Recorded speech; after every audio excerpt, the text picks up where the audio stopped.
আসসালামু আলাইকুম রহমতুল্লাহ। শুভ সকাল প্রিয় বন্ধুরা। এটা হচ্ছে আমার ফ্যামিলির ছোট্ট মরিচ বাগান। এটা আমি বাড়ির পাশেই ফাঁকা একটু জায়গায় কয়েকটি মরিচের চারা, কয়েকটা কলমি শাকের চারা এবং প্রয়োজনীয় কয়েকটা মশলার গাছ লাগিয়েছি।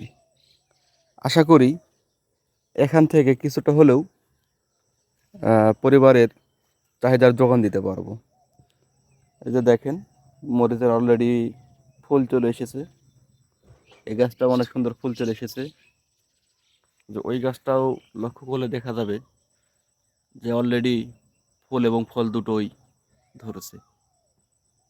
আর যেটা কুমড়ো চারার গাছ, এটা এখনো বড় হয়নি, চারা গাছ অল্প কয়েকদিন হলো লাগানো।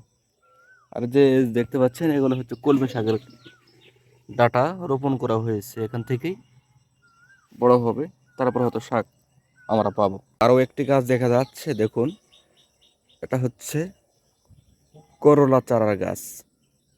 মাশাল্লাহ, গাছে ফুল চলে এসেছে, হয়তো ফলের দেখাও পাবো। তো বাড়ির আঙিনায় এরকম ছোটোখাটো জায়গার ওপর আপনার সংসারের চাহিদা যোগান মেটাতে কিছু কিছু চারা রোপণ করলেও দেখা যাচ্ছে নিজেরও ভালো লাগে, সংসারে কিছু মশলা বা প্রয়োজনীয় জিনিসপত্র যোগানটা কিছুটা হলেও হয়।